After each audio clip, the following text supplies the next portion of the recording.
नमस्कार, देश की बात में हाजिर हैं। किसान आंदोलन का आज 76वां दिन है। किसान आंदोलन को सजग बनाए रखने के लिए कार्यक्रमों में महापंचायतों का दौर चल रहा है। आज कुरुक्षेत्र के पैवा में महापंचायत हुई तो अलीगढ़ के इगलास में भी महापंचायत हुई है। हरियाणा पहुंचे पश्चिमी उत्तर प्रदेश के किसान नेता राकेश टिकैत की अगुवाई में महापंचायत में सरकार को चुनौती दी गई कि ये आंदोलन लंबा चलने वाला है। यहां पर राकेश टिकैत ने प्रधानमंत्री के बयान पर रोष भी व्यक्त किया। हरियाणा में हर जिले में महापंचायतों के कार्यक्रम का आयोजन हो रहा है।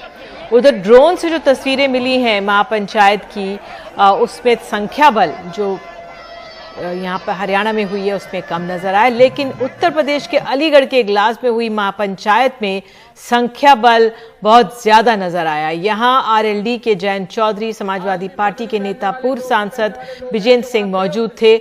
उत्तर प्रदेश में राजनीतिक दल लगातार जुड़ रहे हैं। कल आपको बता दें, उत्तर प्रदेश में सहारनपुर के चलखाना में होने वाली किसानों की महापंचायत में कांग्रेस महासचिव प्रियंका गांधी भी शामिल होने वाली हैं।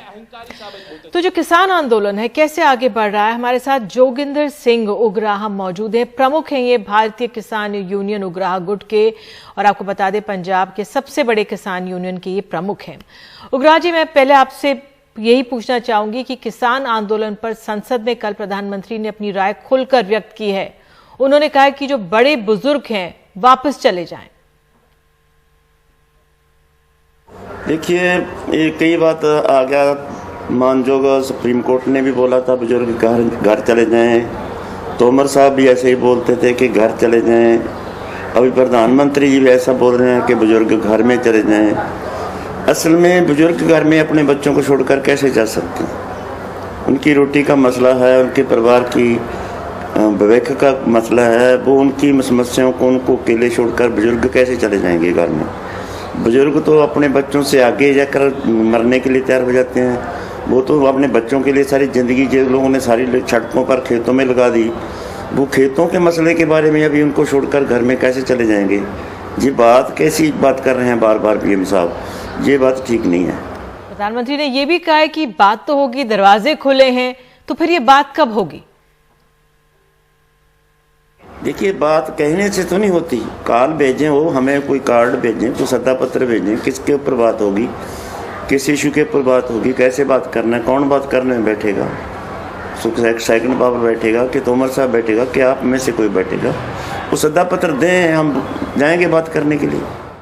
प्रधानमंत्री ने कहा कि जो सिख भाई हैं उनको गुमराह किया जा रहा है आंदोलन जीवियों द्वारा। कैसे देख रहे हैं आप इस बयान को? जी, हमने तो पहली बार सुना है कि बुद्धिजीवी होते हैं, कुछ आंदोलन जीवी होते हैं। जी, आंदोलन जीवी किनको मानते हैं? जी, आंदोलन जीवी क्या विद्यार्थी लड़ रहे हैं उनके आंदोलन के साथ कोई जाकर उनकी हेल्प करता है? मजदूरों के लड़ते हैं उनकी कोई हेल्प करता है? ट्रेड ऑर्गेनाइजेशन लड़ती है। स्टेट बहुत बड़ी है, अगर सब लोग इकट्ठे होकर संघर्ष करते हैं तो उसको ये मानना कि ये लोग तो जहाँ पर मर्जी आंदोलन हो वहाँ पर ही होते हैं, ये बात पीएम साहब एक जिम्मेदार व्यक्ति हैं, वो इतना बड़ा ऐसा नीचे का बयान दें, ये मुझे ठीक नहीं लगा। उनको मुड़ विचारना चाहिए। जोगिंदर जी, लेकिन जो कृषि मंत्री हैं वो भी पहले संसद में कह चुके हैं, जो कृषि कानूनों को उन्होंने बोला है कि बताओ काला क्या है इसमें। ना किसान बता पाए हैं और ना ही जो विपक्ष है वो बता पाया है। कैसे आप इस पर? देखो मैम, हमने सारा बता दिया कि तो सारे का सारा काला है, इसमें तो चिट्टा है ही कुछ नहीं। वो बोलते हैं हमें काला बता दो इसमें क्या है। हमने बोला है कि आपने जो कानून बनाया है ये किसानों को नहीं चाहिए, किसानों की मौत के फ्रंट हैं। आप बताइए, एक मार्केट पहले चल रहा है जो सरकारी मार्केट है, वो हमें उससे हमारा कोई शिकायत नहीं, कोई शिकवा नहीं है। उसके पैरेलल मार्केट लेकर आने का क्या मतलब है? मुझे समझ में नहीं आ रही कि प्रधानमंत्री जी क्या काला क्या है उसमें? खेतीबाड़ी मंत्री बोल रहे हैं काला क्या है उसमें, हमें बता दें। लोग बोल रहे हैं जिनके ऊपर वो कानून बनने हैं, जिनके लिए बनाए हैं, वो लोग सारे बोल रहे हैं कि सारे के सारे कानून काले हैं। आप बताइए भी, एक कारपोरेट सेक्टर को, एक कंपनी को अगर ये छूट देते हैं कि आप जितना मर्जी अनाज खरीद कर भंडार कर लो, वो क्या पॉलिसी है? उनको कैसे छूट दे दिया उनका भी, वो जितना मर्जी माल खरीद कर भंडार कर लें और मार्केट में जब मर्जी टेम्परेरी शॉर्ट पैदा करके माल महंगा कर दें। ये कैसे कानून कैसे हैं? इसलिए सारे लोगों को, इनको जितने बुद्धिजीवी लोग हैं, पंजाब के हैं, हरियाणा के हैं, यूपी के हैं, दिल्ली के हैं, सारे लोग गलत बोल रहे हैं। क्या आप ही कले ठीक हैं? तो जोगिंदर जी, प्रधानमंत्री ने तो डॉक्टर मनमोहन सिंह की मौजूदगी में जिक्र किया कि जो वो करना चाहते थे वो कर रहे हैं। देख, मनमोहन सिंह को हम बरी नहीं करते। मनमोहन सिंह भी, नीतियों के ऊपर इनका कोई फर्क नहीं है, एक दूसरे का कोई मतभेद नहीं है। जो नीति बनी हुई है, नवी आर्थिक नीतियां, 1991 में नरसिम्हा राव की सरकार थी। ये जो विश्व व्यापार संस्था WTO का समझौता हुआ है, उसके ऊपर उनके साइन है। एक अगर ये सत्ता में होते, कांग्रेस की सत्ता में लोग सत्ता में होते, तो वो भी यही काम करते जो मोदी ने किया है। मोदी का और इनका आपस में कोई झगड़ा नहीं है, इनका तो कुर्सी का झगड़ा है। इनकी तो आपस में कोई नीति के आधार पर इनका कोई मतभेद नहीं है। ये ठीक बात है कि विश्व व्यापार संस्था की नीतियों के ऊपर कांग्रेस ने सरकार साइन की हैं। वो नीतियाँ मार्केट के लिए जितनी भी पॉलिटिकल पार्टी हैं, कभी आपको स्टेटमेंट सुना है कि नवी आर्थिक नीतियों के साथ हम सहमत नहीं हैं?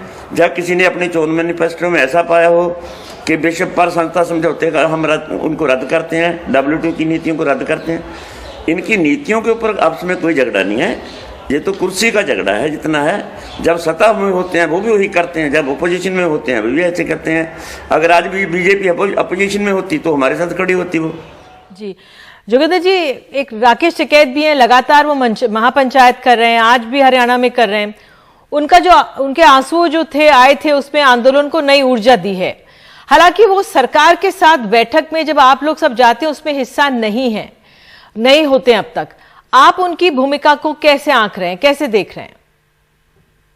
उनके अलग जथेबंदी है, वो जथेबंदी को, हर जथेबंदी को इस मुहिम में, इस मोर्चा के इस आंदोलन में सरगर्मी करने का अधिकार है हर एक को। वो यूपी में करे, हरियाणा में करे, पंचायत करे, महापंचायत करे, उनके लिए तो सब कुछ छोट है। ये संयुक्त मोर्चे का प्लान ही है कि स्टेटों में बड़े बड़े इकट्ठ करो, बड़े बड़े पंचायत करो, उनमें एक बात लेकर जाओ। वो तो उनका अधिकार ही है, वो कर सकते हैं। जी, अब दीप सिद्धू भी है जो उसका अरेस्ट हो गया है, इससे आप इसको कैसे देख रहे हैं? देखो मैम, इसमें हमारा कोई इंटरेस्ट नहीं है इस बात में, ना हमारा इससे कोई लेना देना है, ना हम इसको गलत कहें ना हम ठीक कहें। इस बात को प्रशासन जाने, दीप सिद्धू जाने, हमारा इससे कोई लेना देना। जी, आखिरी सवाल जोगिंदर जी, कहा यह जा रहा है कि किसान मोर्चे में हल्की सी टूट की खबरें आ रही हैं। अब टिकैत की जो महापंचायत हो रही है उसमें चडूरी जी नहीं जा रहे हैं। देखो मैम, इस आंदोलन के अंदर इतनी जथेबंदी हैं, उनके आपस में विचार तर्क मतभेद हैं, कम से कम मिनिमम प्रोग्राम पर हम इकट्ठे हुए हैं। इतने छोटे छोटे मतभेद होना तो स्वाभाविक ही है, तो होते ही रहते हैं। इतना कोई एक दूसरे के साथ चुनटी नहीं कर रहा। यहाँ पर तो एक बात है, अभी कोई किसी की स्टेज पर बोलने जाता है या नहीं जाता है, इस बात का सवाल नहीं। बोल क्या कोई बोल कानूनों के ऊपर कैसे कोई बोल रहा है, इस बात का सवाल है। सारे लोग कानूनों के ऊपर इकट्ठे होकर लड़ रहे हैं, इस बात का सवाल है। कोई बंदा कानून का समर्थन तो नहीं कर रहा, सारे विरोध में लड़ रहे हैं। इस बात का कोई सवाल नहीं कि कौन किसकी स्टेज में चला गया, कौन किसकी स्टेज में नहीं गया। ये तो जथेबंदियों के मतभेद हैं, होते ही हैं ऐसे। बिल्कुल उग्राह जी, आपने हमसे बात की। जोगिंदर सिंह उग्राह बहुत अहम नेता हैं और इनकी भी तबीयत नासाज थी, फिर भी इन्होंने समय निकाल के बातचीत की है। उनका ये कहना है कि इतने सारे संयुक्त मोर्चे में इतने सारे किसान दल हैं कि कॉमन मिनिमम प्रोग्राम है इनका, और भले ही सबकी राय अलग अलग हो सकती है। तो बहरहाल गाजीपुर बॉर्डर में किसान आंदोलन से निकले राकेश टिकैत अब आंदोलन को पंजाब, हरियाणा, पश्चिमी उत्तर प्रदेश से निकालकर देश के दूसरे हिस्सों में ले जाएंगे। और इस महीने राकेश टिकैत उत्तर प्रदेश, हरियाणा, मध्य प्रदेश से लेकर महाराष्ट्र तक में पंचायत करेंगे। लेकिन क्या आने वाले दिनों में अपने पिता जो स्वर्गीय महेंद्र सिंह टिकैत जैसी साख बना पाएंगे? रवीश रंजन शुक्ला की रिपोर्ट देखिए।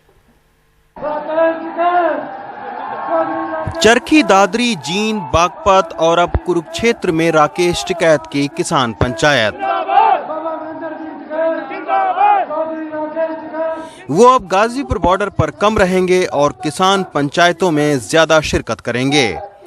राकेश टिकैत की योजना है कि फरवरी में उत्तर प्रदेश, मध्य प्रदेश, राजस्थान से लेकर महाराष्ट्र तक में 2 दर्जन से ज्यादा किसान पंचायत करके किसान आंदोलन को पूरे भारत का बनाया जाए। ये आंदोलन होगा, किसान की जीत होगी। ये आंदोलन लंबा चलेगा। अभी 2 अक्टूबर तक का टाइम सरकार को दिया है। आप अपनी प्लान बना लेना। जनसंख्या वहां पे अभी कम है, न हम पंच बदलेंगे और न हम मंच बदलेंगे।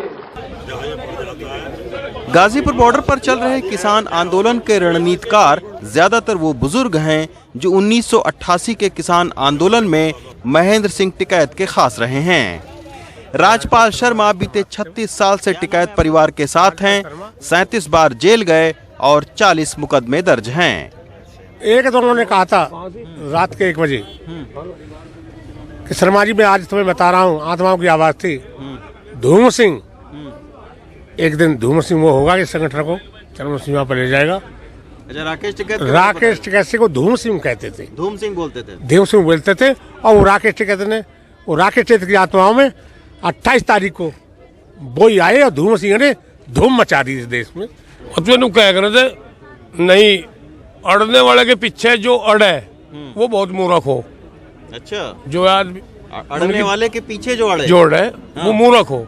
तो महेंद्र सिंह टिकैत जी ने जो किसान आंदोलन को आगे बढ़ाया था और एक किसान नेता के तौर पर अपनी पहचान बनाई थी, अब राकेश टिकैत ने इस आंदोलन के माध्यम से उस पहचान को आगे बढ़ाने का काम किया है, ऐसा महेंद्र सिंह टिकैत जो पुराने समर्थक हैं उनका कहना है। राकेश टिकैत अब सोशल मीडिया पर भी खासे सक्रिय हैं। गाजीपुर बॉर्डर की सड़क पर बने इस टेंट में रहने वाले धर्मेंद्र मलिक राकेश टिकैत का सोशल मीडिया देखते हैं।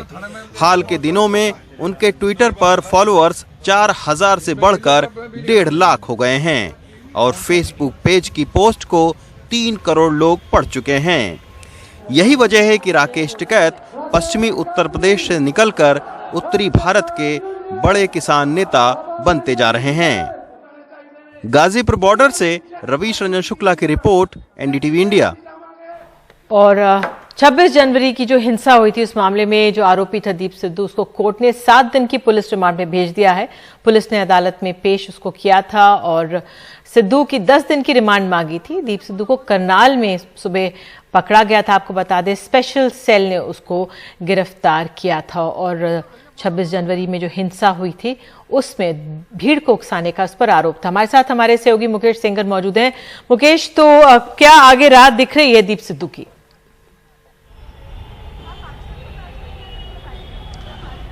देखिए, दीप सिद्धू को दिल्ली पुलिस की स्पेशल सेल ने बीती रात करनाल से गिरफ्तार किया था और उसको आज कोर्ट में पेश किया। कोर्ट में पेश करते वक्त जो क्राइम ब्रांच है जो इस पूरे केस की जांच कर रही है उसने ये कहा कि दीप सिद्धू 26 जनवरी को लाल किले के अंदर गया था और भीड़ में सबसे आगे था। यही नहीं, उसने भीड़ को उकसाया था और इसके बहुत सारे वीडियोज भी सामने आए हैं। पुलिस ने यह भी कहा कि जो झंडा फहराने वाला जुगराज सिंह है वो भी दीप सिद्धू के साथ था। ये कहते हुए दिल्ली पुलिस ने 10 दिन की रिमांड मांगी थी।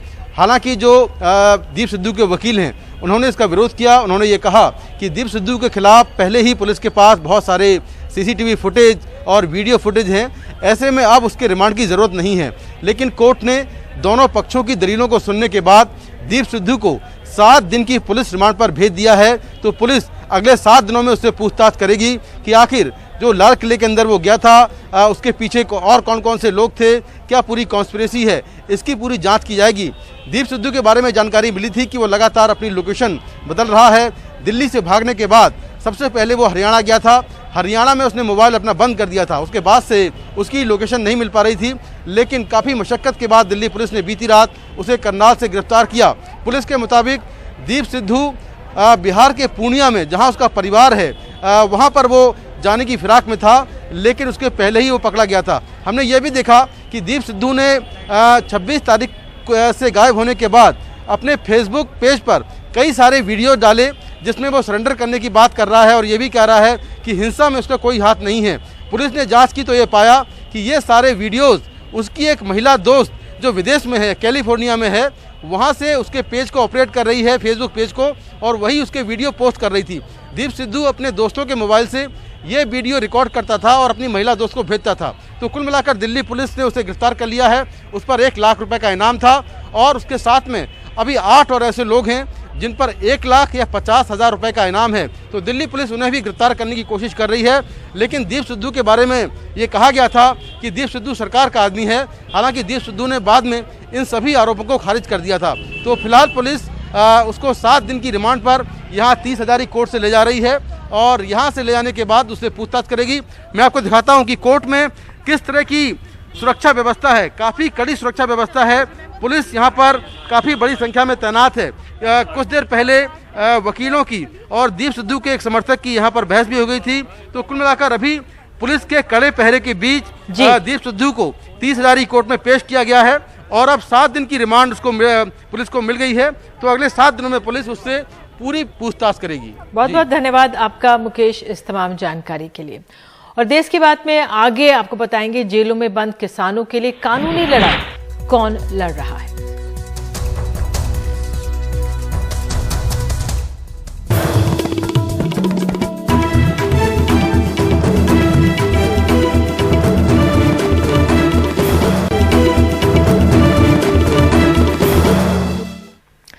अब बात उन किसानों की जो दिल्ली के आंदोलन में शामिल होने आए लेकिन फिलहाल तिहाड़ जेल में बंद हैं। 26 जनवरी को घटना के बाद दिल्ली पुलिस ने 121 लोगों को गिरफ्तार किया है। इनमें पंजाब, हरियाणा, दिल्ली और यूपी के किसान शामिल हैं। इन तमाम लोगों को कानूनी लड़ाई लड़ने का जो बीड़ा है दिल्ली सिख गुरुद्वारा प्रबंधक कमेटी ने उठाया है।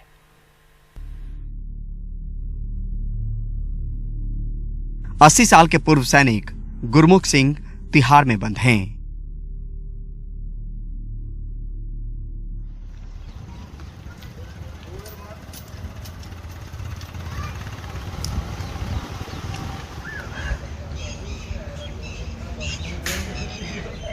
पंजाब के फतेहगढ़ साहिब के समसपुर सिंघा गांव का ये बुजुर्ग आंदोलन की आवाज बनने आया था, लेकिन 26 जनवरी की घटना के बाद पुलिस ने इन्हें गिरफ्तार कर लिया। गांव में धर्मी फौजी के नाम से मशहूर गुरमुख सिंह सूबेदार रहे और 2 दशक फौज में गुजारे। दिल्ली पुलिस ने ललकारिया कि भी तुसीं इत्थों छड्ड के चले जाओ, भी तुहानूं असीं नुकसान करांगे तुहाडा। ते गुरमुख सिंह समशपुर उस टाइम उत्थे मोर्चे की अगवाई कर रहे सी। वो कहंदे भी असीं छड्ड के नहीं जावांगे ते असीं इत्थे मरन लई तैयार हैं। ते उस करके वो पुलिस ने उन्होंने फिर अरेस्ट कर लिया जी, भी तुहाडी गिरफ्तारी असीं कर लेनी है। ते गिरफ्तार होने लई तैयार हो गए। गिरफ्तार करके उन्होंने बेटे की राह तकती मां। 21 साल का इकलौता बेटा सुनील आंदोलन से जुड़ा था। हरियाणा के कैथल के कसान गांव से रोज टिकरी बॉर्डर दूध सब्जियां पहुंचाता था, लेकिन 26 जनवरी को जब गया तो फिर लौटा नहीं। उसके बाद से सलाखों के पीछे है। किसान आंदोलन में कैसे शामिल हो? बस जो दूध दाद लेके सब्जी सूजी लेके बीज जाया बंदा। तो कहाँ से पकड़ा कुछ आपको पता है? फोन से बोल जी फोन आया था, कल 13 दिन हो गए थे उसकी, कल ही आया फोन। वो कह रहा था, मैंने कहा पूछा बेटा कोई रोड रब्दा, मैंने बोला ना माँ जी हम तो डिग्री बॉर्डर पे थे और वहां से ठाए ना और कोई भीड़ थी ना कुछ नहीं था, डिग्री बॉर्डर पर तो ठाए। जेल में बंद ऐसे 121 लोगों की लड़ाई लड़ने का फैसला दिल्ली सिख गुरुद्वारा प्रबंधक कमेटी ने किया है। 120 लोग 21 लोग पकड़े गए थे। इसमें हरियाणा से भी हैं, दिल्ली से भी हैं, पंजाब से भी हैं और उत्तर प्रदेश से भी हैं। तो अब इनके जमानतें लगानी शुरू की। 3 लोगों की कल जमानत हुई है। जिनकी गिरफ्तारी हो गई उनके परिवार को तो उनका पता है, पर जो लापता हैं उनके परिवार अभी भी अंधेरे में हैं। अपनों की गुमशुदगी को लेकर दर्जनों परिवार हरियाणा और पंजाब के इसी अंधेरे में हैं। हरियाणा के जिंद के कंडेला गांव का बजिंदर सिंह आंदोलन में शामिल होने तो आया था, मगर लापता है।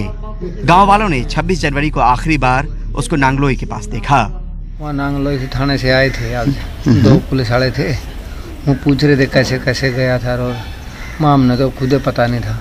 मानू पता नहीं था, माम क्यों जान दिया उसने। इनकी राह आसान करने की कोशिश जरूर चल रही है, पर सफर मुश्किलों भरा है। पहले लड़ाई कृषि कानूनों को लेकर ही सिमटी थी, पर अब खुद की भी लड़ाई लड़नी होगी। कानूनी पेचीदगियां हैं जो पीछा नहीं छोड़ रही, जिसको लेकर इनकी चिंताएं भी हैं और सामने चुनौतियां भी। चंडीगढ़ से मोहम्मद गजाली के साथ नई दिल्ली से परिमल कुमार, एनडीटीवी इंडिया। और देश की बात में आगे बिहार की राजनीति। आज नीतीश कुमार का कैबिनेट विस्तार हुआ है, उन्होंने दिखाया अपना दमखम।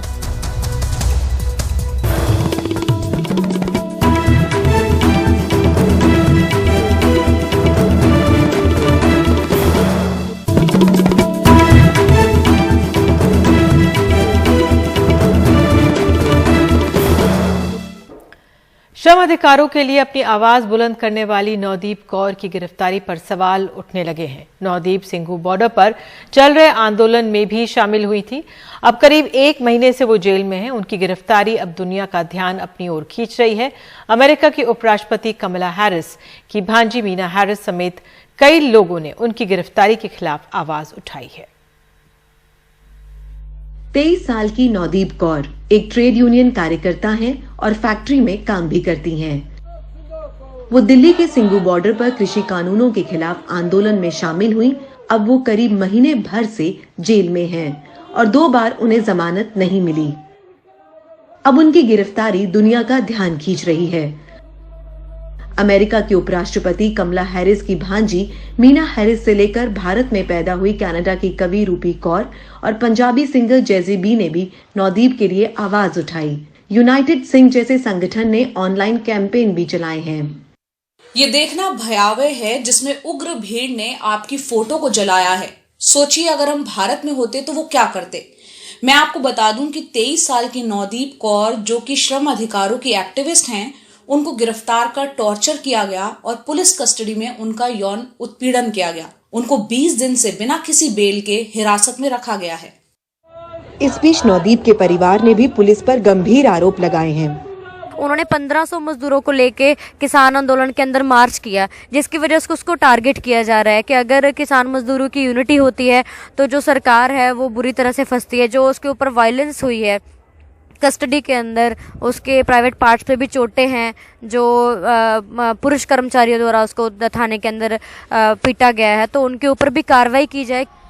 लेकिन हरियाणा पुलिस इन गंभीर आरोपों को खारिज करते हुए कहती है कि नवदीप को 12 जनवरी को सोनीपत के कुंडली इंडस्ट्रियल एरिया से गिरफ्तार किया था, जहां वो 20 दूसरे कर्मचारियों के साथ तनख्वाह की मांग को लेकर प्रदर्शन कर रही थी। वहां झड़प के बाद उसे गिरफ्तार किया गया। एफआईआर के मुताबिक उसने पत्थर मारे और पुलिस वालों पर लाठियों की मदद से हमला भी किया। पुलिस ने कोर्ट में सबूत के तौर पर जो वीडियो जारी किया है उसमें एक महिला अनाउंस कर रही है।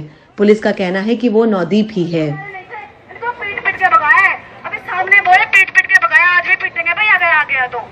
जो वीडियो बना रहे बना लो। पुलिस यौन प्रताड़ना के आरोपों को भी खारिज करती है। पुलिस के मुताबिक कौर के परिवार और सोशल मीडिया में जिस तरह के आरोप लगाए जा रहे हैं वो मनगढ़ंत हैं। हम उसे सिरे से नकारते हैं। नवदीप के हमले में 7 पुलिस वालों को चोटें आई हैं, जिनमें एक महिला कांस्टेबल भी शामिल है। यौन प्रताड़ना की कहानी बाद में बनाई गई। पुलिस साफ तौर से इससे इनकार करती है। कौर के साथ हमेशा 2 महिला कांस्टेबल मौजूद रहीं। नवदीप पंजाब के मुक्तसर साहिब से है। वो एक ऐसे परिवार से आती हैं जहां कई लोग एक्टिविस्ट हैं। नवदीप मजदूर अधिकार संगठन नाम के ट्रेड यूनियन में शामिल हुई। वो आसपास के मजदूरों और किसानों को अन्याय के खिलाफ लामबंद करने की कोशिश करती थी। इन्हीं वजहों से उन्हें 4 महीनों में अपनी नौकरी खोनी पड़ी। पंजाब के शेड्यूल्ड कास्ट कमीशन ने आज इस मुद्दे का संज्ञान लिया और एडिशनल चीफ सेक्रेटरी होम से कहा है कि वो इस मुद्दे के ऊपर 23 फरवरी तक एक जांच रिपोर्ट सबमिट करें और साथ ही कहा है कि वो ये सुनिश्चित करें कि इस मामले में जो लोग पीड़ित हैं उनको जल्द से जल्द राहत मिले। सोनीपत से कैमरा पर्सन सुधीश कुमार राम और रवि कंसल के साथ सुकीर्ति द्विवेदी, एनडीटीवी इंडिया के लिए। और अब बिहार की राजनीति। बिहार में 85 दिन बाद 17 नए मंत्रियों ने शपथ ली है। बीजेपी ने नए मंत्रियों की सूची देने के बाद यह संभव हो पाया। शाहनवाज हुसैन राज्य के नए उद्योग मंत्री होंगे, लेकिन नीतीश कुमार ने इस विस्तार के बाद फिर से साबित कर दिया है कि भले ही बीजेपी विधायकों की तादाद ज्यादा है, लेकिन जो महत्वपूर्ण महकमे हैं वो उन्हीं की पार्टी के पास है। 17 नए मंत्रियों ने पटना के राजभवन में मंगलवार को शपथ ली।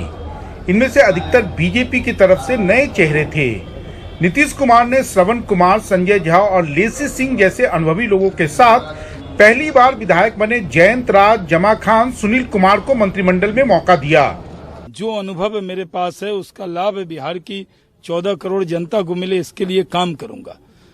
नरेंद्र मोदी के सपनों का बिहार बने नीतीश कुमार जी के नेतृत्व में, इसमें कंट्रीब्यूट करूंगा। 17 नए मंत्रियों में 7 अगड़े हैं तो 4 पिछड़ी जातियों के, 2 अति पिछड़ी जातियों के, 2 मुस्लिम, 2 अनुसूचित जाति से भी मंत्री बनाए गए हैं। आज मंत्रिमंडल का विस्तार भी हो गया। मैं सब लोगों को बधाई देता हूं और सब पूरी निष्ठा के साथ बिहार की सेवा करें, अपने दायित्व का निर्वहन करें। लेकिन बीजेपी में मंगलवार के मंत्रिमंडल विस्तार से सब खुश नहीं। जातीय संतुलन है, जो क्षेत्रीय संतुलन है उसको ध्यान, जो अनुभव का संतुलन है उसको ध्यान में नहीं रखा गया और किसी जिले से 3-3 मंत्री बनाए गए, कहीं से कहीं पूरे कमिश्नरी खाली रहा, कहीं से नहीं बनाए गए। जो कठिन ये से जीत के आए हैं उनको मंत्री नहीं बनाया गया, साफ सुथरे छवि वाले को नहीं बना के कई दागी लोगों को बनाया गया, कई मैच्योर्ड लोगों को बनाया गया। मंत्रिमंडल में लगता ही नहीं है कि कोई भारी भरकम चेहरा मंत्रिमंडल में है। 2 उप मुख्यमंत्री बनाए गए शुरू में, उसमें सबसे ज्यादा अपर कास्ट के लोग जीत के आए हैं। आज के मंत्रिमंडल विस्तार के बाद अगर आपको ये जानने में दिलचस्पी है कि नीतीश और बीजेपी में कौन किस पर भारी है, तो निश्चित रूप से संख्या बल के आधार पर बीजेपी को बढ़त हासिल है। लेकिन विभागों की संख्या और उनके नामों को अगर आप देखेंगे तो ये गलतफहमी दूर हो जाती है और ये साफ होता है कि नीतीश अपने सहयोगी बीजेपी पर कहीं से 19 नहीं बल्कि 20 ही हैं। कैमरामैन हबीब अली के साथ मनीष कुमार, एनडीटीवी इंडिया के लिए। और देश की बात में आगे है, मुंबई में कॉलेज तो खुल रहे हैं लेकिन बिना लोकल के कैसे जाएंगे छात्र और शिक्षक।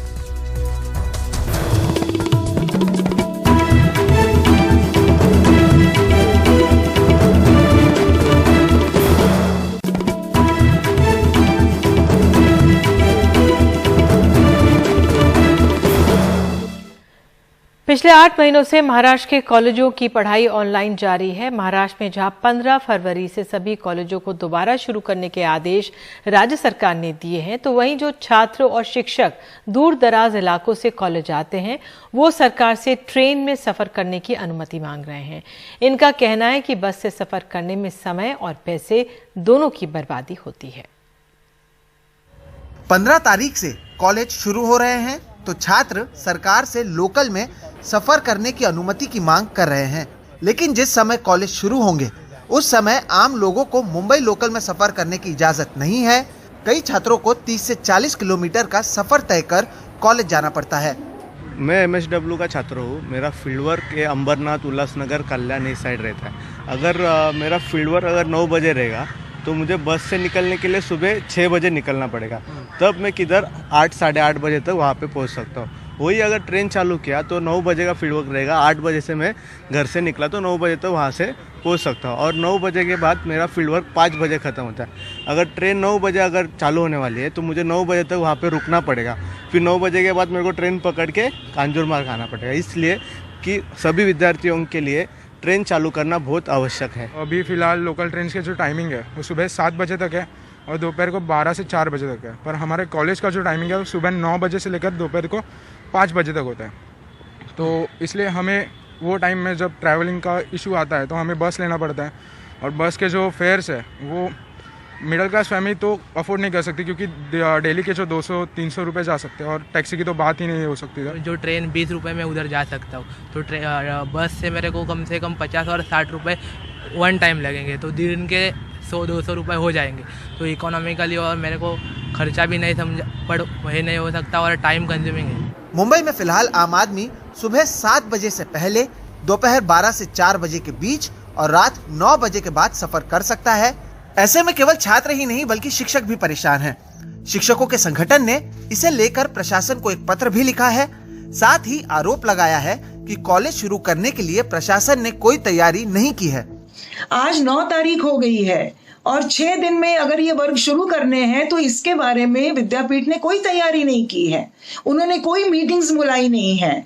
यूनिवर्सिटी के एक्ट के हिसाब से प्राधिकरण है, मैनेजमेंट काउंसिल है, सीनेट है, बोर्ड्स ऑफ स्टडीज हैं। इन सबको आपने साथ में लेकर निर्णय लेने हैं, उनको विश्वास में लेना है। लेकिन ये कोई तैयारी न करते हुए एक छोटा सा एक 10 लाइन का सर्कुलर इश्यू कर देना और उसके साथ में गवर्नमेंट के GR को जोड़ना और UGC के गाइडलाइंस को जोड़ने से ही यूनिवर्सिटी की जो जिम्मेदारी है वो खत्म नहीं होती है। शिक्षकों और छात्रों की ओर से की जाने वाली मांग के बाद अब राज्य सरकार रेलवे अधिकारियों से बात कर जल्द से जल्द इन्हें अनुमति देने की बात कर रही है। थोड़ा बहुत मेरे ख्याल से टाइमिंग चेंज करना पड़ेगा। यूनिवर्सिटी उसमें मेरे ख्याल से पूरा देख रही है और आज शाम तक यूनिवर्सिटी, लोकल रेलवेज एंड मुख्य सचिव इनका टाइप होकर ये डिसीजन लिया जाए। छात्रों और शिक्षकों की ओर से सवाल उठाए जाने के बाद जहां प्रशासन अब हरकत में आकर जल्द से जल्द कोई निर्णय लेने की बात कर रही है, तो वहीं ज़रूरत है कि प्रशासन को इसका निर्णय पहले ही ले लेना चाहिए था और उसके बाद स्कूल और कॉलेजेस को खोलने चाहिए थे, क्योंकि अब ये निर्णय कब तक लिया जाएगा ये पता नहीं है। लेकिन इन छात्रों को और शिक्षकों को अलग से कॉलेज पहुंचने के लिए अपना इंतजाम करना पड़ेगा। मुंबई से कैमरा पर्सन राजेंद्र दयालकर के साथ सोहित मिश्रा, NDTV इंडिया।